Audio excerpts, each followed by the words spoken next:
had a 1 in 1,000 chance of beating Lincoln McIlravy. And the only chance that I had to increase those odds to, let's say, 1 in 100 was if I believed. And I did. I believed it was possible. So my chances increased tenfold from 1 in 1,000 to 1 in 100. And Ken Norton believed. He got his 1 in 100. His odds probably weren't quite as long, but they were probably pretty darn long. But because he believed that everything is possible, he got his 1 in 100. Are you willing to believe that? Because that's your only shot. But it's scary. It's scary to believe that. It's not only scary, we have this doubt. Like, who am I to beat Lincoln McIlravy? Well, why not you? For years, I struggled to find the clarity of purpose in my life and the single-minded focus that I had when I was an athlete. It just felt like I was working hard but not really getting any closer to where I wanted to go. And to be honest, I really didn't even know or have a clear vision on where I wanted to go. Then I discovered a powerful 4-step blueprint that I began to apply to my life, and it changed everything. Now, every morning, I'm excited to attack the day because I have a clarity of purpose and I have confidence in my plan and I have peace of mind in knowing that I'm back on that path to elite success. Anyone, and I mean anyone, can use this 4-step process to recreate the key elements in the life of an elite performer so you can regain that clarity of purpose and that single-minded focus so that you can both achieve your goals and live a balanced life. I created a free PDF for you outlining the 4-step Reveal Your Path Blueprint for Success. Just go to jimharshawjr.com/blueprint. That's jimharshawjr.com/blueprint to get instant access to that free PDF.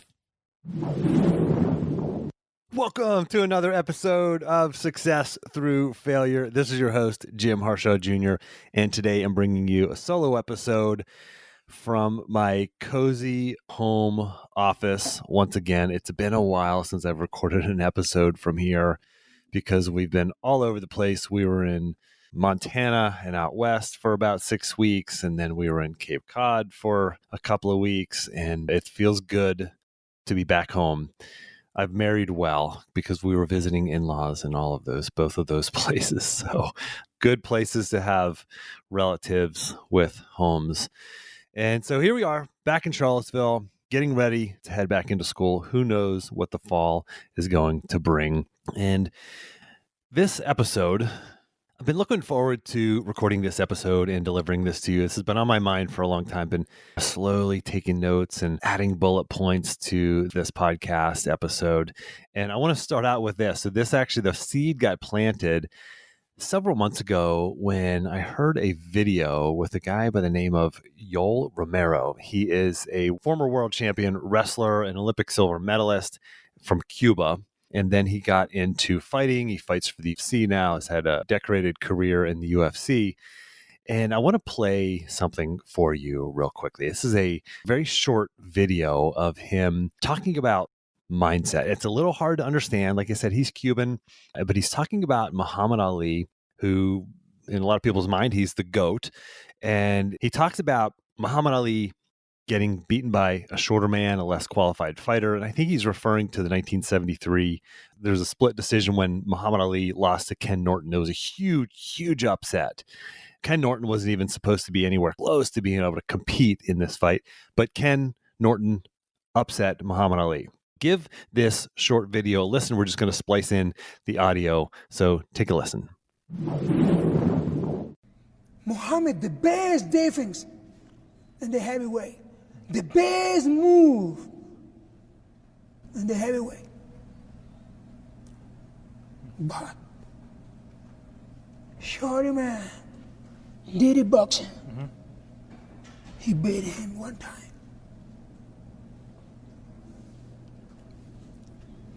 Everything is possible in your life when you believe. When you believe, everything is possible. You have two hands. I mean, everything is possible. Go. Go. And take it whatever way you want to do.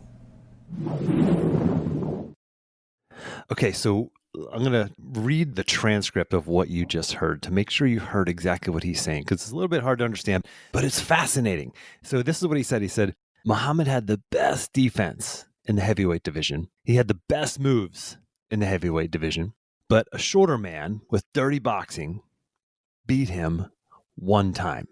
And then he peels off his glasses in this video. And I'm going to put the video in the action plan. So if you want to see it, just go to jimharshawjr.com/action and get the action plan for this. But anyway, he peels off his glasses and he looks at the interviewer and he says, everything is possible when you believe. When you believe, everything is possible. You have two hands like me.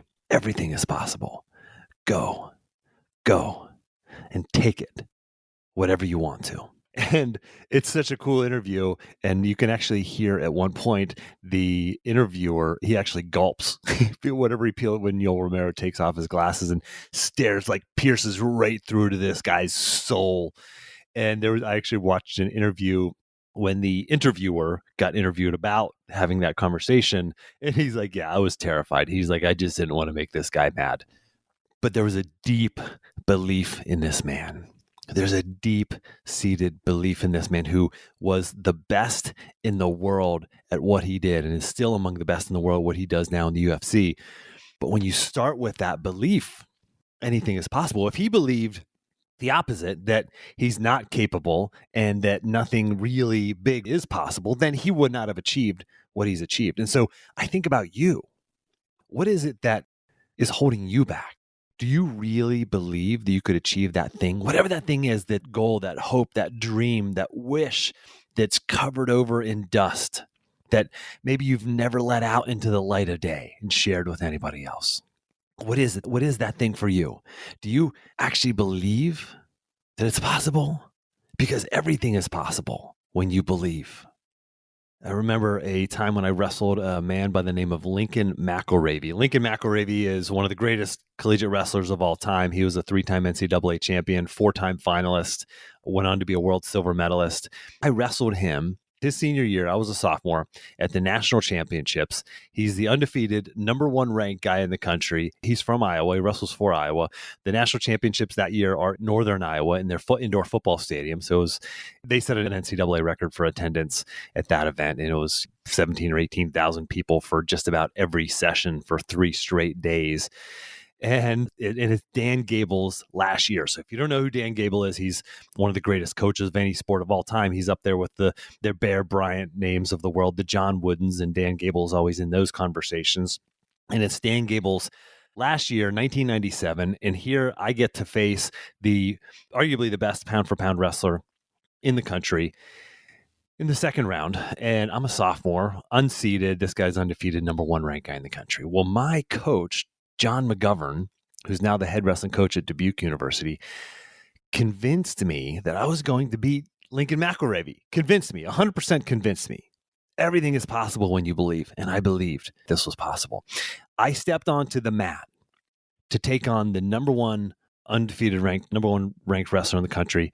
And I proceeded to get my tail whooped. And it was bad. It was ugly. But not the ending to the story that you thought I was going to give you, right? But here's the deal. I had a 1 in 1,000 chance of beating Lincoln McElravy.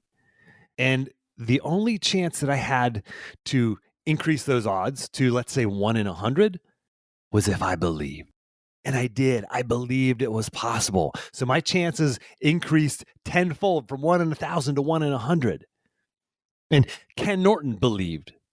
And he got his 1 in 100. His odds probably weren't quite as long, but they were probably pretty darn long. But because he believed that everything is possible, he got his 1 in 100. Are you willing to believe that? Because that's your only shot. But it's scary. It's scary to believe that. It's not only scary, we have this doubt. Like, who am I to beat Lincoln McElravy? Who am I to beat Ken Norton? Well, why not you? And I know what you're saying. You're saying, well, but I lost this. If you're in athletics, it's like, well, I lost to this team, or I lost this match or this competition. The real world is like, well, but I don't have the degree, or I don't have the money, or I don't have the knowledge or skill or experience or know-how or network. I know, but everything is possible when you believe. Nothing is possible when you don't believe. I just got off of a call just about an hour before hitting record on this episode with a client. And when we went through Reveal Your Path, which is my coaching program, when we were going through the first step of my program, the first module, he crafted out his ideal day with this grand vision of what he wants for his life and what he sees. And it is phenomenal. It is like, holy mackerel, this guy is dreaming huge. And he set this goal, this dream, to be achieved in 10 years. 10 years. And this was about 4 months ago when we crafted this. And he believes that this is true because everything is possible when you believe. And he believes that this is true. Well, this morning on our call, he said, Jim, I just found out that thing that I wrote about, that ideal day, that vision. He goes, it's possible. He goes, I just found out that it's possible right now. 4 months later, it's possible right now. His 10-year goal in 4 months, because we crafted this vision, crafted this plan, started executing, put belief behind it, and magical things happen. This guy has no extra qualifications that you and I don't have. He has just as much reason to believe or not believe in this grand vision that you have for your life, or I have for my life, or anybody else has. But he can achieve it now. I just had a call with a client a few weeks ago, actually. He and I had been working together for maybe 18 months. And he had a goal of building his business over the course of the next couple of years to $1 million in revenue. $1 million in revenue. That was his dream, his goal, his hope. And that's what we planned for. Well, on a call just a few weeks ago, he said, Jim, I'm actually at $2 million. I have a $2 million business. He goes, I set out and I believed that I could build this $1 million business, and he had a long way to go to get there. He overshot it. 2 million. He's at 2 million and growing. Everything is possible when you believe. I've talked about Eric Weinmayer on this podcast, who's the mountaineer who climbed Mount Everest, and he also whitewater kayaked the Grand Canyon, some of the most dangerous, unrunnable stretches of whitewater on the Grand Canyon, and he ran that, and he's blind. Everything is possible when you believe. Wilma Rudolph, she was born into a family of 22 children. She was number 20 out of 22. She got crippled as a child with polio. The doctors, the experts, the smart ones, the people who know and have been trained to give you advice said, you will never walk again. Well, she walked again. And then she didn't just walk, she ran. And then she became an elite runner. And then she made the U.S. Olympic team. And then she won the gold medal. And then she did it again and again. 3-time Olympic gold medalist. From crippled to the doctor saying you will never walk again, to believing that everything is possible and winning 3 Olympic gold medals. Takich, he's a pistol shooter in Hungary back in the 1930s. He became the best in the country. He became a world-class pistol shooter, but because of his rank of sergeant in the army, he wasn't allowed to compete in the Olympics. So that law changed after the 1936 Summer Olympics, and he was now allowed to qualify to shoot for Hungary in the Olympics. So the next year, he's training for the World Championships, and a grenade goes off in his hand. It blows up his right hand. And now he can't shoot with his right hand. This is his hopes, his dreams, his goals, his wishes, everything that he'd worked for. Gone because of an injury to his right hand, a severe injury when a grenade blows up. Well, he disappeared. He kind of goes underground for a whole year. Nobody knew where he went. Next year, the national championships, he shows up. And everybody says, oh, Caroline, thank you for showing up and cheering us on. I mean, it's just very graceful. We all know you're the best and you can't shoot. We appreciate you being here to show your face and to support. And he said, no, I'm here to compete. Well, he had been practicing for the past year with his left hand, his opposite hand, his non-dominant hand. And guess what? He won. He won the national championships. And he's now the best in the country again. But you come around to the 1940 Olympic Games, canceled due to the Second World War. 1944, again, canceled due to the World War. And so all of his goals, all of his hopes, all of his dreams, all his wishes, again, dashed. They're taken out of his own hand because of something outside of his control. So first it was the injury. Now it's the World War. 2 Olympic Games gone. But he kept at it. And he won the Olympic gold medal in 1948. When it could have happened in 1936, he finally wins his Olympic gold medal. What's holding you back? Everything is possible when you believe. Do you believe because of that massive setback that you had that you could actually be the best at what you do? Or do you think, I'm just going to let go of that belief because that's too scary? Oprah Winfrey, she was born impoverished. She had a single mother, and she lived with her mother for a while, and then she moved to another state, lived with her father, and then moved to another state and lived with her grandmother, and then back to living with her mother. So she got moved all around throughout her childhood. She was sexually abused by a trusted family friend when she was a child. She was pregnant by the age of 14. There's no hope for somebody like this, you think, right? No. She became one of the wealthiest women in the world, one of the most recognizable names in the world. Look at our past 2 presidents, Donald Trump, Barack Obama. I don't care what side you're on. Neither one of these guys should have won the presidency. Neither one of them. They had the odds stacked against them. Donald Trump, nobody ever thought it would be possible for that to happen. Barack Obama, he's got a Muslim name.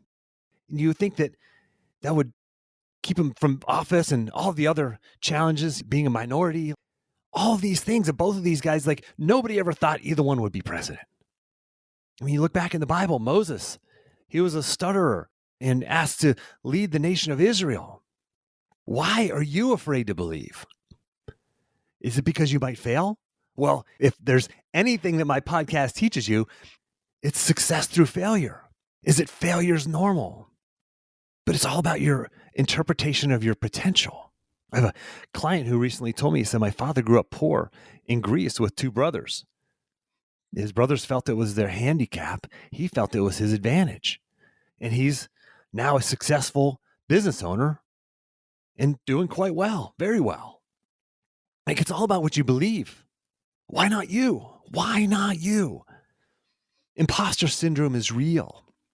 Imposter syndrome is the definition. It's a psychological pattern in which doubts one's accomplishments and has a persistent internalized fear of being exposed as a fraud. I actually think that sometimes too. I have those doubts myself. I was an All-American wrestler, but I was like, some part of me goes, well, Jim, it took you 4 tries. You qualified 4 years, 4 times for the national championship. You only got on the podium once. And after I became an All-American, I had to wrestle 40 minutes later, 45 minutes later. And I got pinned. I got pinned in the next match. It's what a punch in the gut. And I think to myself, gosh, I just kind of got lucky. I had coaches who were All-Americans who were in my weight class. The head coach, Lenny Bernstein, the assistant coach, Charlie Branch, another assistant coach a different year, Mike Krafchick, another assistant coach another year, Brendan Buckley. I had all these coaches who happened to be All-Americans, and they happened to be All-Americans in my weight class. So I had these great training partners. I just got lucky. Maybe I'm an imposter. But these people who you look at, who you think are not imposters, well, guess what? Their crap stinks too. They wake up with bedhead. They forget where they put their keys. They get in arguments with their spouse. They have to work really, really hard at making their success happen. They have to deal with their own self-doubts, their own imposter syndrome. They're just regular people. The great quote by Jackson Brown, he says, remember that everyone you meet is afraid of something, loves something, and has lost something. Everyone you meet is afraid of something. They have fear. Everyone you meet loves something. Everyone you meet has lost something. They're normal people, just like you and me. And here's something else really interesting. They have people in their lives who are close to them, maybe old high school buddies or family members who think that they're just a regular person. They're kind of full of it. Like Jesus Christ, this is straight from the Bible. Jesus Christ suffered from this problem. To quote the Bible, this is John 4:44. Now, Jesus himself had pointed out that a prophet has no honor in his own country. A prophet has no honor in his own country. A prophet is not respected in his own country like he is in other places. And this is mentioned other times in the Bible too. No prophet is accepted in his hometown, Luke 4:16. There's a verse that says he left there and he went to his hometown. And when the Sabbath came, he began to teach in the synagogue. And many who heard him were amazed. Where did this man get these things? They asked. And then people said, isn't this Mary's son and the brother of James? Isn't this just this dude like we played baseball with down the street who we saw growing up as a snot-nosed kid? And Jesus said to them, only in his hometown, among his relatives and in his own house is a prophet without honor. I experienced this. It's funny. I get on phone calls with people, like these free clarity calls, these coaching calls, and people like, oh my gosh, I can't believe I'm talking to Jim Harshaw. I'm like, I'm just a dude. I mean, my friends don't even listen to my podcast. My family doesn't even listen to my podcast. I think some of my friends do, but my closest inner circle, I don't really, because I'm just a dude. I'm just Jim. They've seen me mess up. They know I'm real.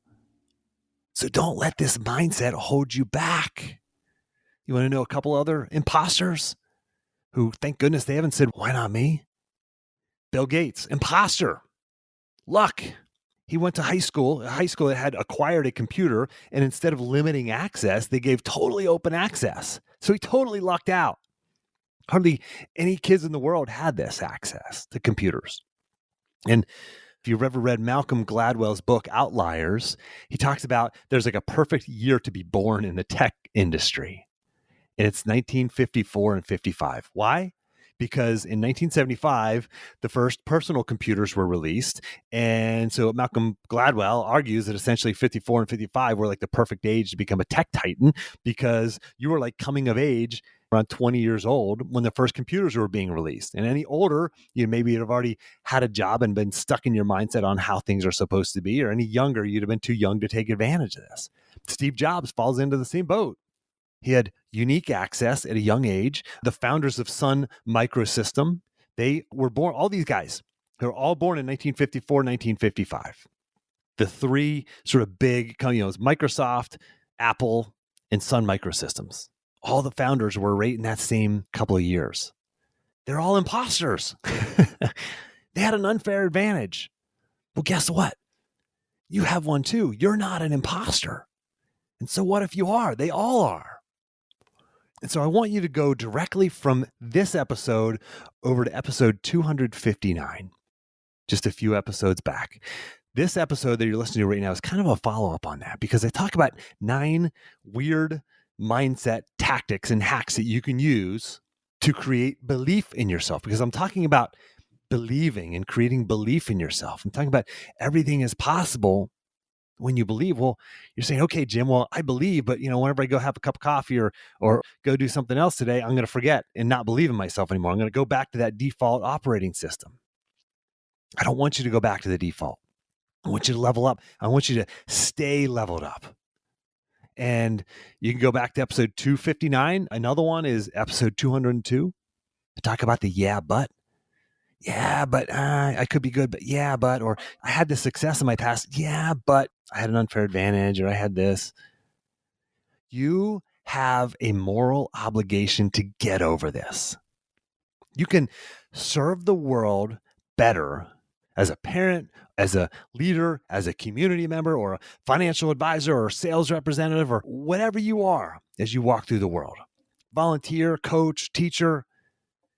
You can serve the world better when you get over this. You've got a moral obligation to deal with this and to get over this.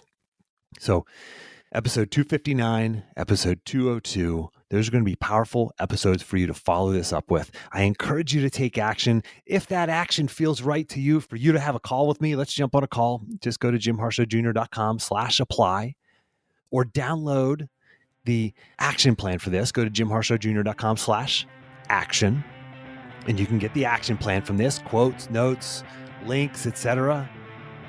But take action. Don't sit on this. If you're listening to this and you're fired up and you know there's more in you, there's more potential in you, you just know that you're driving with the parking brake on, let's unlock that thing. Take action. And give this a share. If you know somebody who could use this message, share this with them. Share it with one other person. Lift them up. Find a way to serve them. I encourage you to take action. I encourage you to internalize this. And I thank you for listening. As always, take the time to get clear on your goals and embrace failure as a stepping stone on your path to success.